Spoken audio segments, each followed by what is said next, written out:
우리는 구원받은 자임에 틀림이 없습니다. 예수님이 십자가상에서 다 이루었다 하실 때 이미 흑암의 권세는 다 꺾였습니다. 그럼에도 불구하고 사단은 우리 주위에서 항상 우리로 하여금 하나님의 은혜를 받지 못하게 하고 하나님의 축복을 누리지 못하게 지금도 간섭하고 있다라는 것을 우리는 알아야 됩니다. 다시 말하면은 나는 구원받은 하나님의 자녀이되 내 안에 아직도 감추어져 있는 사단의 망대가 숨어 있다라는 겁니다. 다시 말해서 고린도후서 10장 4절에서 보면은 견고한 사단의 진이 있다는 것을 알아야 됩니다. 그 견고한 진이라는 것이 뭡니까? 바로 나 중심의 생각, 그것이 사단의 견고한 진인 것입니다. 그리고 내 것이라는 소유욕, 그것이 또한 사단의 진이고요. 성공을 위한 도전을 위해서 야망을 갖는 것, 이것 또한 사단의 진입니다. 그래서 우리는 구원은 받았으되 계속해서 창세기 3장과 6장과 11장에 그 역사되어졌던 그 사단의 일들이 우리 주변에서 일어나고 있다라는 겁니다.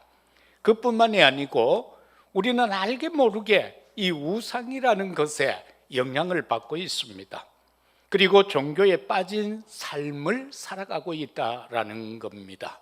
그래서 사도행전에서 보더라도 사도행전 13장이나 16장, 19장에 나오는 그 무속인들, 그 점술가들, 그러면서 역술가들, 이런 영향 아래 많은 부분이 잡혀 있을 뿐만 아니고 요한복음 8장 44절에서처럼 너희 아비 마귀, 그는 처음부터 살인한 자, 그는 거짓말장이, 이러한 사단의 올무에 의해서 많은 사람들이 근본 문제와 영적 문제, 그리고 정신 문제, 육신 문제, 내세 문제, 또한 후대 문제의 올무에 잡혀 살아가고 있다라는 사실입니다. 오늘 우리가 본문의 말씀을 보더라도 바울이 사역하고자 하는 세운 그 계획이 하나도 이루어지지 못하고 있습니다.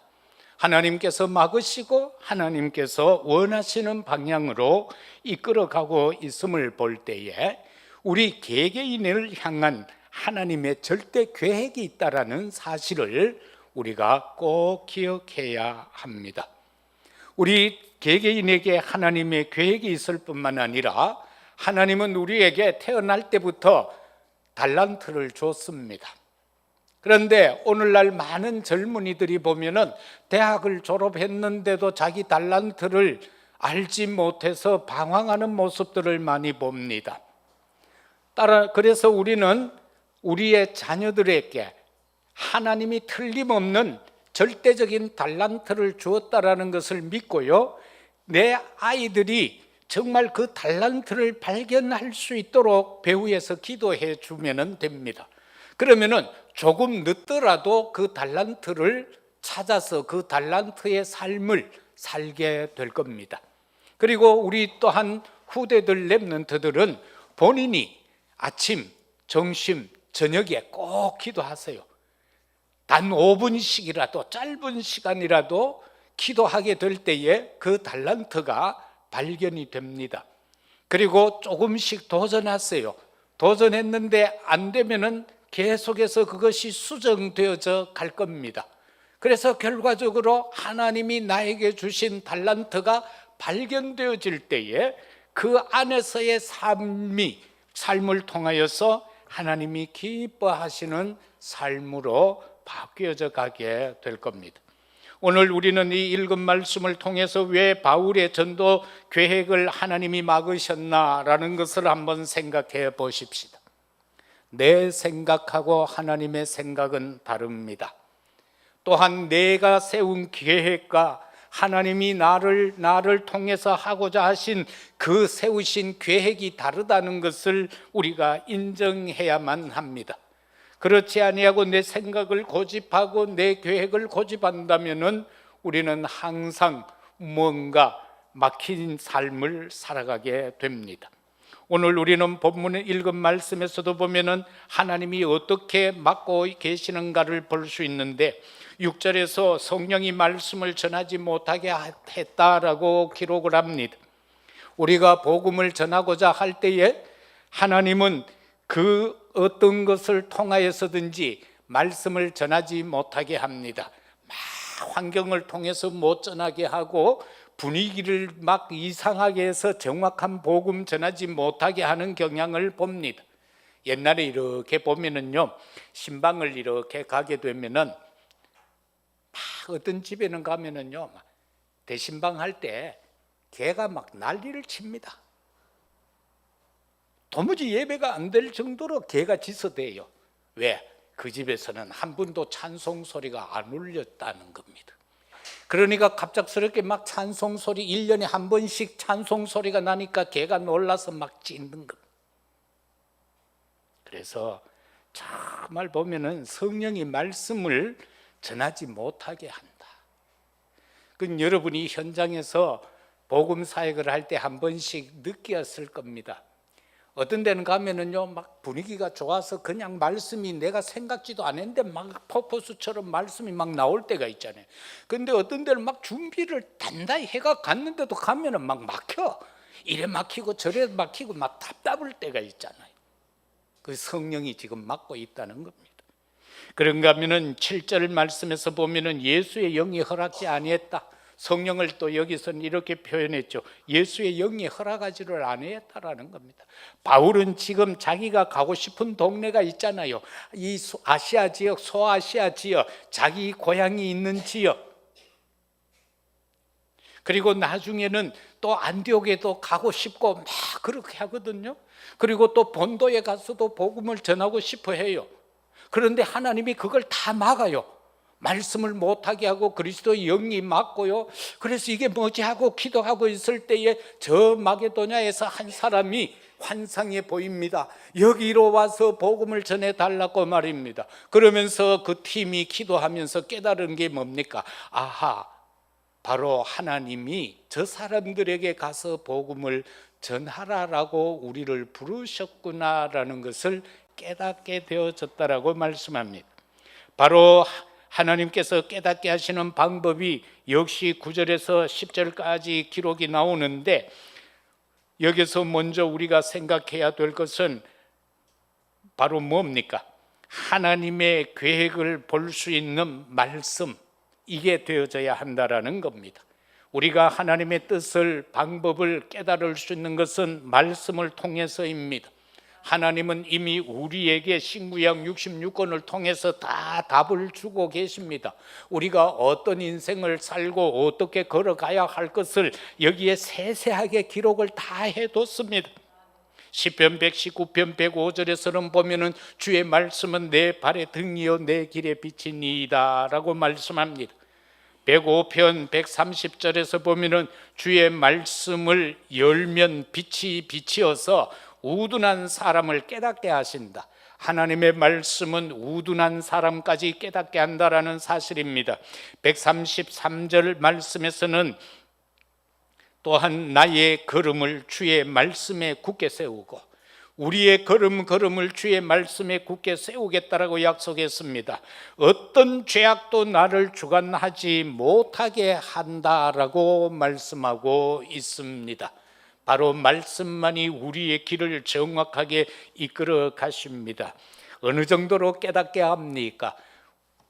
실제로 우리의 조상들은 보면은 배운 게 없잖아요. 뭐 난 놓고 기억자 모르는 건 당연하고 그렇잖아요. 그래서 그렇게 우리가 무식하다라고 평할 수밖에 없는 우리의 조상들이었지만은, 우리의 부모들이었지만은, 그들은요 우리가 잘 되게 하기 위하여서 자신들의 모든 것을요 아낌없이 다 주신 분들이에요. 그만큼 그분들은요 지혜로웠던 거예요. 그것을 우리는 놓치면 안 된다라는 겁니다. 꼭 박사가 되어야만 나의 좋은 부모입니까? 그거 아니지 않습니까? 그죠? 옛날에 우리 어머니는요, 찬송하면 1장부터 끝장까지 딱 한 곡조로 다 불러버려요. 그렇다고 해서 성령이 역사 안 합니까? 성령이 그의 기도를 들어주시지 않습니까? 그거 아니거든요. 그런데 오늘날 많은 사람들이 뭔 잘못 생각하고 있는 거예요. 좋은 대학 나와야 되고 좋은 학교를 나와서 그러면서 뭔가 사람들이 희망하고 바라는 그런 직업을 가져야 되고 이거를 성공의 기준으로 두거든요. 그런데 그게 아니라는 거죠. 하나님이 내게 주신 것을 따라서 그것으로 가는 것이 가장 축복된 일이다라는 사실입니다. 그 속에서 만족함을 누려야 되고 그것을 통하여서 행복을 누려야 한다라는 사실입니다. 그래서 히브리서 4장 12절은 우리가 다 잘 아는 말씀이죠. 하나님의 말씀은 양면 어떤 검보다 더 예리해서 찔러 쪼개고 나무 믿고 막 치유하는 말씀이 나오는데 마지막 하반절에 보면은 이렇게 말씀하고 있어요. 마음의 생각과 뜻을 판단한다. 하나님의 말씀은 나의 마음의 생각과 뜻을 판단한다라는 겁니다. 우리가 무언가를 판단할 때에는 기준이 내가 아닙니다. 내 기준도 아니고 내 수준도 아닙니다. 내 방법이 아닙니다. 하나님의 말씀이어야 한다라는 것입니다. 하나님의 말씀이 뭐라고 하는가, 그걸 붙잡으면 되는 겁니다. 그 다음에는요, 중요한 것은 하나님의 생각을 찾는 기도가 되어져야 한다라는 겁니다. 우리가 하나님의 생각을 어떻게 찾을까요? 기도의 장인 마태복음 6장에서 주님이 가르쳐 주신 기도 말미에 주님은 이렇게 말씀합니다. 그의 나라와 그의 의를 구하라고 말입니다. 하나님의 생각과 뜻을 찾는 기도는 그의 나라를 구하는 기도입니다. 그의 의가 뭔가를 찾는 것이 기도라는 겁니다. 마태복음 7장 7절에서 8절에서도 구하라 주실 것이요, 찾으라 찾을 것이요, 두드리라 열릴 것이라고 말씀하고 계시지 않습니까? 예수님을 따라다니는 사람들도 진짜 기도 안 했던 것 같아요. 요한복음 16장 24절 말씀에 보면은 너희가 지금까지 내 이름으로 기도 안 했지만 이제 기도해라. 그리하면 너희 기쁨이 충만하리라. 예수님을 따라다니면서도 기도 안 한 거예요. 예수님 게세마네 동산에서 기도할 때에도 제자들을 데리고 가서 너 여기서 기도해라, 여기서 기도하라 하고 예수님이 올라가서 땀방울이 핏방울 되기까지 기도하고 내려오니까 이것들이 쿨쿨 자고 있는 거예요. 기도라는 것을 몰랐다라는 겁니다. 그러나 오늘 이 시간 저와 여러분들에게는 참 쉬운 기도 방법이 있지 않습니까? 아침 눈 뜨면 일어나서 잠깐 하나님 앞에 기도하면서 그날 힘을 달라고 기도하는 것, 내가 하루 살아가는 데 있어서 필요한 은혜를 허락해 달라고 기도하고, 현장에 가서는 모든 것을 기도로 바꿔서 하나님과 그냥 대화하면 되는 겁니다. 그리고 다 끝난 다음에 저녁에 와서는 하루를 정리하면서 말씀을 정리하고 하나님 앞에 기도하면 되는 겁니다. 우리가 아침에 기도와 저녁에 기도만 제대로 되면은 낮에 일어나는 모든 일의 응답의 역사는 우리에게 사실적으로 보인다라는 겁니다. 그들이 기도를 그렇게 할 때 현장이 보였지 않습니까? 하나님이 막을 것 다 막으시고 그들에게 환상 가운데 마게도냐 사람이 와서 우리에게 말씀을 전해달라고 하는 그 환상이 보여지게 되어졌던 것처럼 우리도 아침에 기도, 저녁에 기도가 제대로 되어지면은 우린 낮에 하루의 삶 속에서 일어날 모든 것이 이미 보여지게 된다라는 사실인 것입니다. 그런가 하면은 하나님의 계획은 어디에 있는가라는 것입니다.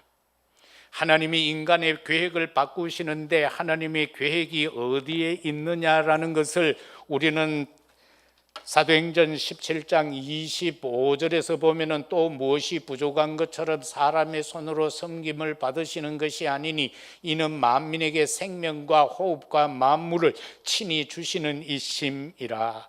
하나님의 계획은 우리에게 생명을 주시는 것입니다. 그 생명을 어떻게 주셨습니까? 창세기 1장 27절을 통하여서 하나님이 당신의 형상대로, 우리가 우리의 형상대로 사람을 짓자라고 하면서 사람을 흙으로 지으시잖아요. 그리고 2장 7절에 들어가서는 코에 생기를 불어넣으니 생명이 된지라, 호흡의 말씀이 나오지요. 그리고 만물을 친히 주셨다, 모든 것을 우리에게 주셨다라는 것 아닙니까? 이 창세기 2장 1절에서 18절까지 말씀을 통하여서 결론적으로 18절에서 가정을 언급하면서 말씀하신 것입니다. 우리에게 이처럼 하나님께서는 모든 것을 주시겠다라고 이미 약속하시고 계획해 놓으셨음을 보게 됩니다. 그러면 우리는 사역의 현장에서 우리가 교회가 모일 수 있는 플랫폼이라는 사실입니다. 그게 바울이 다니면서 복음을 전할 때 꼭 회당에 들어가서 복음을 전하였다라는 것을 보게 되고요. 그 다음에는 파수망대입니다. 이 망대는 어떤 망대가 되어야 하는가? 말씀의 망대가 되어야 합니다. 빛의 망대가, 생명의 망대가 되어야 하는 것입니다. 말씀의 망대는 뭡니까? 하나님에 관하여라는 사실입니다.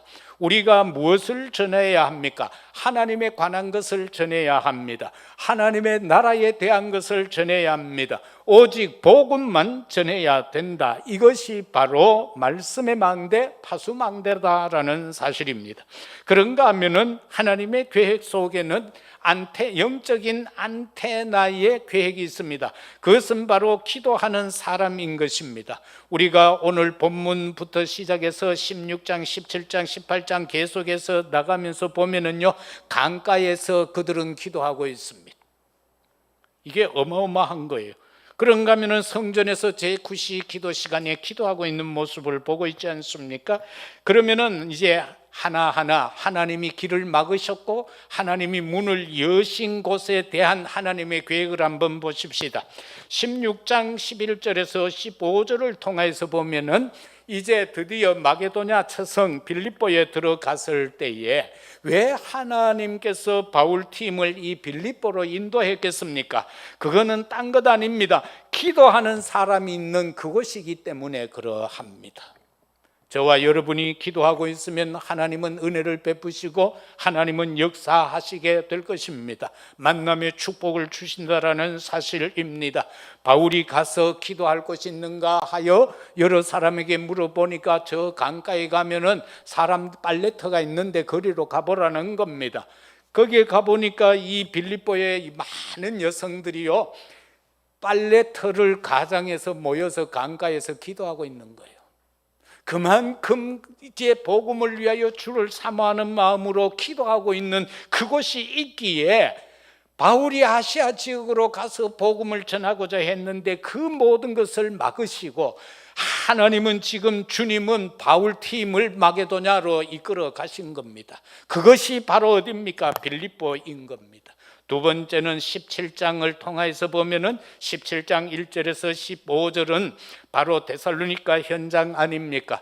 그곳에는 보면은요, 하나님의 그 회당에서 유대인들의 회당이 있는데 바울이 자기의 관례대로 들어가서 새 안식일에 성경을 가지고 강론하며 뜻을 풀어 그리스도가 해 받고 죽은 자 가운데에서 다시 살아나야 할 것을 증언하고 이르되 내가 너희에게 전하는 이 예수가 곧 그리스도다, 이렇게 말씀하고 있습니다. 그럴 때에 많은 헬라인과 경건한 부인들이 돌아오게 되었고 야손이 돌아오게 되는 사실, 여기에서 중요한 건 뭡니까? 말씀을 사모하는 사람들이 그 마게도냐 지역에 살고 있었다라는 사실입니다. 내가 하나님의 말씀을 사모하고 있을 때에 하나님은 친히 임하시게 되는 것입니다. 그런가 하면은요, 사도행전 18장 1절에서 11절, 로마서 16장 3절에서 4절입니다. 바울이 아시아 지역을 돌고자 할 때에 거기에는 본도 지역도 있었습니다. 바울이 지금 복음을 전하고자 원했던 지역은 지금의 터키, 나라 이름이 바뀌었죠. 터키에. 그 터키는 나라가 두 쪽 되어져 있잖아요. 흑해와 지중해가 연결되어지는 그 해협을 통해서 아시아 지역에 있는 터키가 있고 그 다음에 유럽 지역에 속해 있는 터키가 있습니다. 그런데 이 바울이 원했던 것은 전부 이 남부 지역, 아시아 지역에 있던 터키에서 복음을 전하기를 원했던 겁니다. 여기에 지금 18장에 나오는 아굴라라는 사람은 이 본도 출신입니다. 이 흑해, 바로 흑해 중에서도 터키의 남부 지역, 그곳의 바닷가가 바로 본도 지역입니다. 바울이 거기 가기를 원했는데 문을 막으시고 고린도로 가니까 그 고린도에 거기에서 나서 복음 때문에 핍박을 받고 로마에서 쫓겨온 사람이 거기에서 있는 거예요. 이거는 우리로서는 도저히 상상할 수 없는 일을 하나님은 그렇게 만들어 놓으셨다라는 사실입니다. 바로 복음의 생명건 제자가 있는 그 장소이기 때문에 하나님은 이 지역을 막으시고 그 꿈에 환상에 와서 말씀을 전해달라고 한 그 사람들이 거기에 살고 있었다라는 겁니다.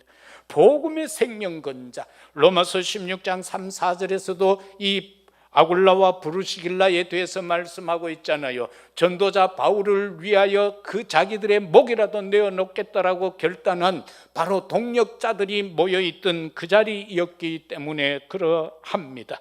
또한 하나님의 계획은 19장을 사도행전 19장을 통하여서 보면은요, 하나님 나라를 사모하는 사람이 있는 그 도시였기 때문에 그러합니다.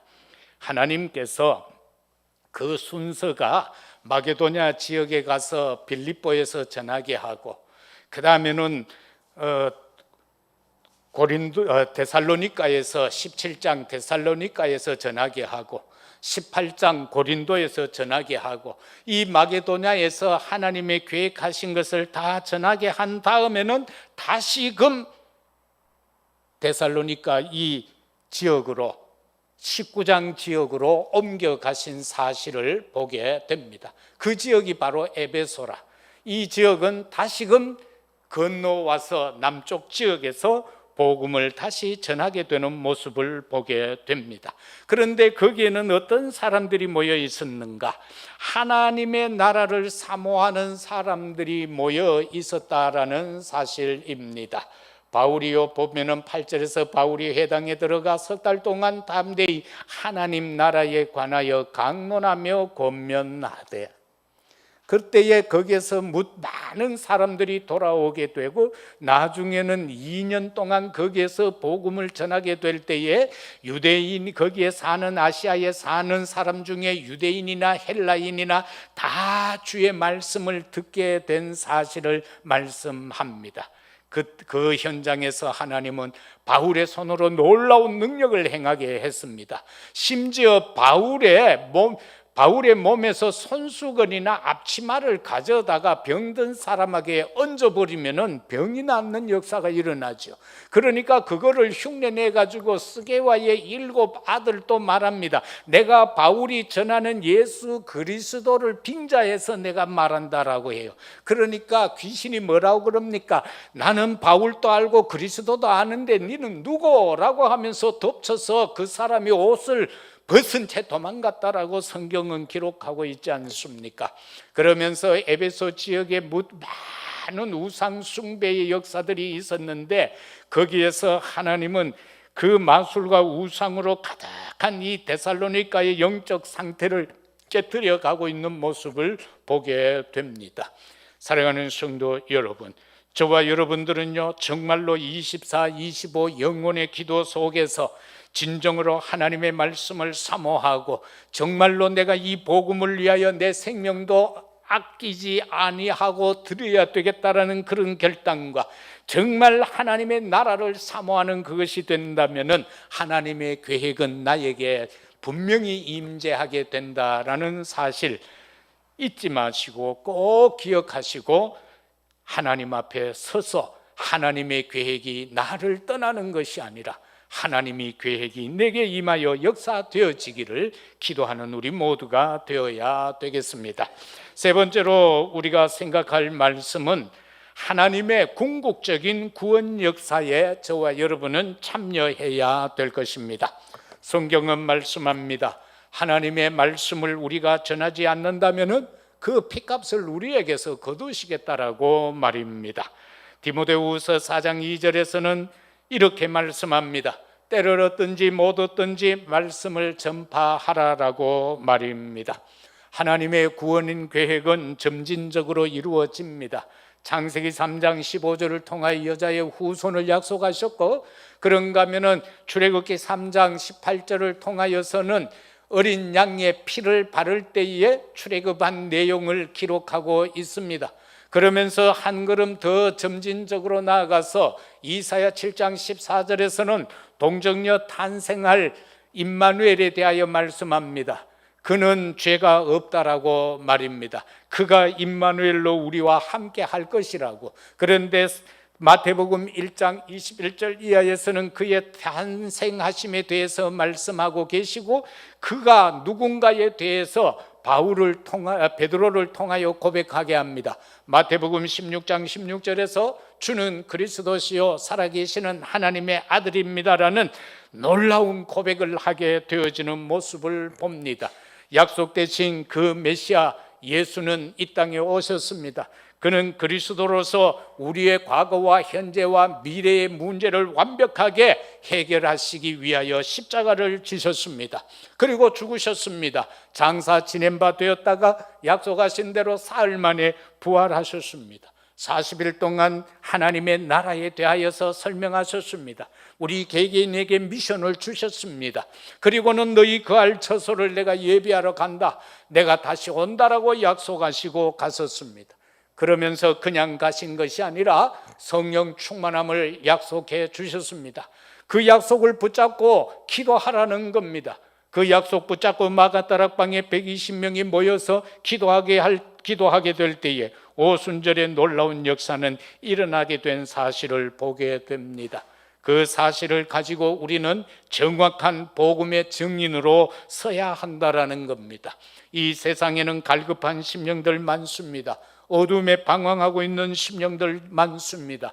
정확한 복음 전하여서 요한복음 1장 12절에서처럼 영접하는 자, 그 이름을 믿는 자들에게 하나님의 자녀가 되는 신분과 권세 회복되게 하는 일에 우리가 참여되어져야 할 것입니다.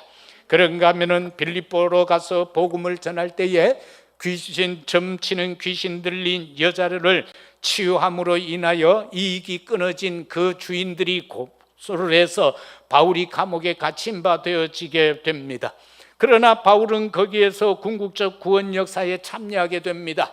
감옥에서 착고가 차인 그 상태에서 찬송하고 기도하게 될 때에 그 감옥에 있는 죄수들이 다 들었고, 그 감옥을 지키는 간수들이 그 찬양 소리를, 기도 소리를 다 들었던 겁니다. 어느 한순간에 그 지진이 일어나고 착고가 풀려지고 감옥문이 다 열려진 그 상황에서 간수가 죽으려고 합니다. 왜? 죄수들이 탈출한 줄 알고 말입니다.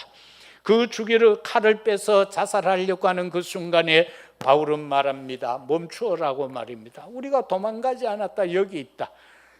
얼마나 감사한 일입니까? 그러니까 이미 찬양을 들었지요. 그 기도 소리를 들었지요. 그 가운데서 그는 말합니다. 선생님, 우리가 어찌해야 구원을 얻을 수 있습니까? 그죠? 감옥문이 열렸는데 죄수 도망 안 간 그것 때문에 우리가 구원을 어떻게 받아야 되겠습니까? 라고 했겠습니까? 물론 그럴 수도 있겠죠. 그러나 더 중요한 것은 바울이 그 신라와 감옥에서 찬송하고 기도한 그 사실인 것입니다. 그것에 대한 깨달음이 이 간수에게는 있었던 겁니다. 어떻게 해야 구원받을 수 있습니까? 라고 할 때 사도행전 16장 31절에서는 말씀합니다. 주 예수를 믿으라, 그리하면 너와 내 집이 구원을 얻으리라고 말입니다. 저와 여러분도 마찬가지 이 내용의 응답대로 우리가 주 예수를 믿었습니다. 그래서 우리는 우리의 가정들이, 우리의 집이 구원받은 줄로 믿습니다. 아직도 이 구원의 역사가 완성되지 못하였다 할지라도 낙심할 것 없습니다. 왜? 하나님이 약속했습니다. 주 예수를 믿으라, 그리하면 너와 내 집이 구원을 얻으리라. 그 간수가 바울을 데리고 자기 집에 가서 자기 집에 있는 모든 사람들이 말씀을 받고 세례를 받고 하나님의 백성이 된 사실을 우리는 보게 됩니다. 이 일에 저와 여러분은 참여가 되어져야 될 것입니다. 그런가 하면 로마서를 통해서 로마서 10장 9절에서 10절에 보면은 이 구원에 대한 내용이 나옵니다. 마음으로 믿어 의에 이르고 입으로 시인하여 구원에 이르니라. 저와 여러분은 마음만 먹고 있으면 안 됩니다. 우리는 주로 보면은 마음을 잘 먹잖아요. 하나님, 내 이렇게 살겠습니다. 그런데 그게 고백하는 사실적 행동으로는 잘 못 옮겨요. 하나님, 내 이렇게 하겠습니다 라고 이때까지 신앙생활하면서 하나님 앞에 기도한 내용들, 우리는 수월찮게 많을 것입니다. 뭐 100가지도 될 것이고 1000가지, 10,000가지도 될 것입니다. 거기에 대한 실행이 내게 있나 없나라는 겁니다. 그런데 여기에서는 틀림없이 말하자면 우리가 마음으로 믿으면은요 의에 이르러요. 그리스도께 이릅니다. 됩니다. 그러나 우리가 삶 속에서 하나님이 우리에게 명령한 것이 있지 않습니까? 그 역사를 이루기 위해서는 우리는 입으로 시인해야 하는 겁니다. 고백해야 하는 겁니다. 내가 예를 들어서 여러분을 사랑합니다. 내 마음으로만 나는 명제를 사랑해, 나는 명신이를 사랑해, 내 마음만 그렇게 생각 품고 있으면 뭐해요? 어느 날 가서 명제 머리를 쓰다듬으면서 명제야, 목사님은 너를 사랑해, 이 한마디에 저 아이는 어떤 생각이 달라질 수도 있을 것 아닙니까? 예를 들어서 말입니다. 우리 랩런트들 하나하나에게 내가 너 괜찮아, 너는 랩런트야, 너를 하나님이 책임지셔, 고민하지 마, 걱정하지 마, 하나님은 너와 함께 하셔, 이 말하는 거하고 임마 네 인간이 왜 그래 이렇게 말하는 거하고 뭐가 어떻게 됐어요? 두 가지 고백에서 하나는 사람으로 하여금 상처를 가지게 하고 하나는 사람으로 하여금요 소망을, 희망을 갖게 하는 것 아닙니까? 그렇기 때문에 정말로 우리는 마음으로 믿고 의에 이르러 하나님 앞에 갔다면은 우리는 그 하나님 앞에서 내 입술로 시인하고 고백하는 거예요. 그러면서 최선을 다해서 하나님의 일에 동참해야 한다라는 겁니다. 그래서 하나님의 궁극적 구원 역사에 참여하는 저와 여러분들이 되어야 합니다. 사도행전 4장 12절 아닙니까?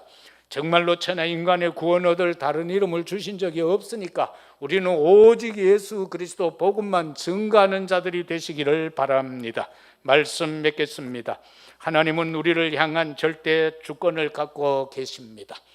나의 생사 화복에 대한 절대 주권입니다. 내가 언제까지 살지 그런 거 생각할 것도 없습니다. 하나님은 우리에게 호흡을 주셨습니다. 호흡 양을 주셨습니다. 거기까지 삽니다. 걱정할 것도 없습니다. 예를 들어 이래 보면은요, 개는 1분에 60번에서 120번 호흡한다고 그러죠. 그러면 개 수명은 10년에서 15년, 거북이는 1분에 몇 번? 6번 호흡한다고 그러죠. 500년 산다고 그러죠. 저와 여러분 호흡 어떻게 하고 계십니까? 우리는 아무 의식 없이 살아있는 사람은 의식 없이 호흡하잖아요. 그러나 우리가 정말 내 몸이 강건하고 나의 남은 생을 길게 해서 하나님이 원하는 복음 사역을 감당하고자 할 때에는 의식을 가지고 호흡하세요. 호흡에 대한 생각을 갖고 하세요.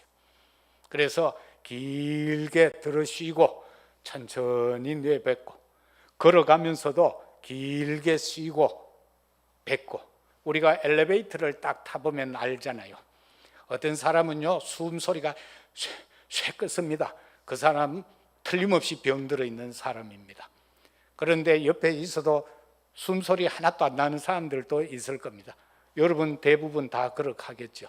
그런데 거기에서도 길게 쉬고 약하게 길게 쉬고 약하게 시험해 보세요. 새 깃털을 코에 대고 호흡을 내쉴 때에 깃털이 안 흔들릴 정도로 길게 내쉬세요. 그러면은 어지간한 병은 다 낫습니다. 호흡만 하라는 게 아니고 말씀 붙잡고 기도하면서 그렇게 기도해 보세요. 그렇게 호흡해 보세요. 그러면 됩니다. 숨 헬떡헬떡 끊는 사람들 오래 못 삽니다. 그래서 죽은 것을 가지고 뭐라고 합니까? 숨 넘어갔다 하잖아요. 숨 넘어갔다, 숨 못 쉰다는 거예요. 그래서 또 기가 보고 뭐 합니까? 아이고 저거 기 다 뺏겼다, 기 다 빠졌다 하지요. 그래서 정말로 언약의 말씀 붙잡고 모든 것은 하나님의 절대 주권입니다. 그래서 생각하세요. 내 시간이냐 하나님의 시간이냐.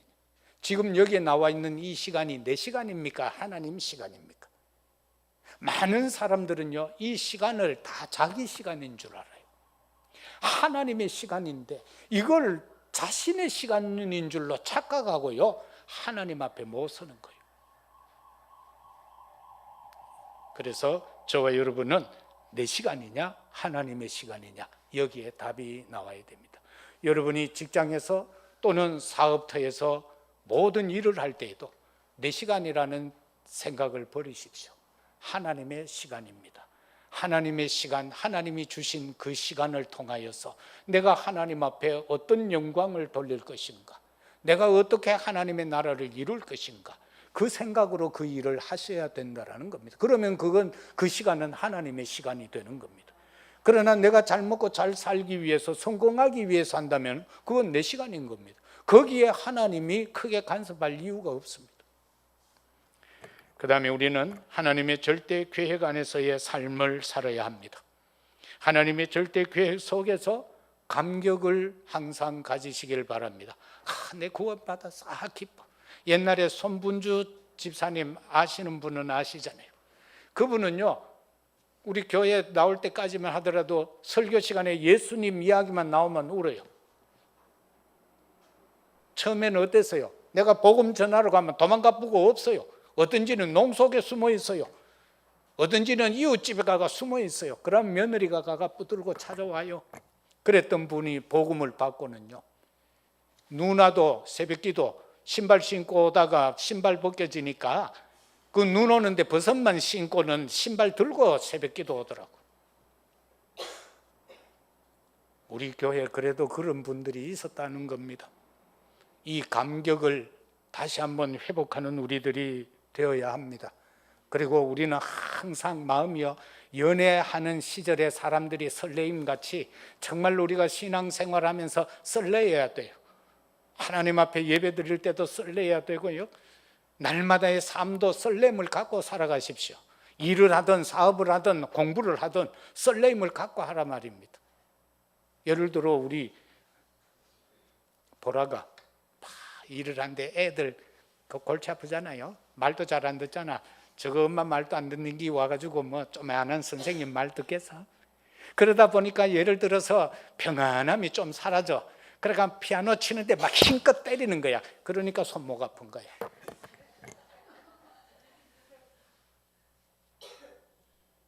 그래서 그런 거야. 피아노는 힘으로 치면 손목하고 팔이 아프게 돼 있어.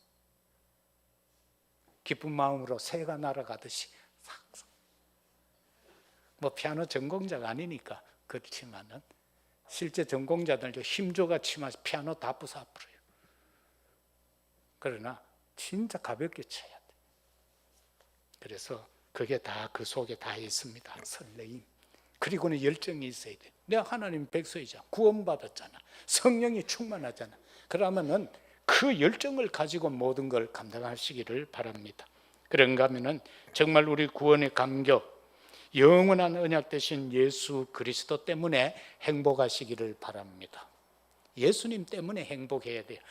신랑 때문에 행복한 거 아니고, 자식 때문에 행복한 거 아니고, 돈 때문에 행복한 거 아니고, 그죠? 성공한 것 때문에 행복이 아니라 예수님만 생각하면은 그냥 행복해져야 돼. 그러면 딴 거 다 와요. 그 다음에 설레임으로 순례자의 여정을 힘있게 걸어가시기를 바라고요. 성령 역사의 열정으로 세계 복음화에 도전하는 우리 모두가 되십시다. 내가 잘못된 길을 간다면, 내가 잘못된 계획 속에 있다면 하나님은 나의 잘못된 것을 바꾸어 가실 것입니다. 그리고 하나님이 원하는 길로 이끌어 가실 겁니다. 거기에 순응하는 우리 모두가 되시기를 예수 그리스도 이름으로 축복합니다. 아버지 하나님 참으로 감사합니다. 우리가 세운 계획이 틀리면은 하나님은 바꾸어 가십니다. 우리의 생각이 잘못되면은 하나님은 그 생각도 바꾸어 가십니다. 결과적으로 하나님의 절대 주권 속으로 그리고 하나님의 절대 계획 속으로 우리를 이끌어 가십니다. 아멘으로 응답할 수 있는 저희들 되게 하옵소서. 예수 그리스도 이름으로 기도드리옵나이다. 아멘.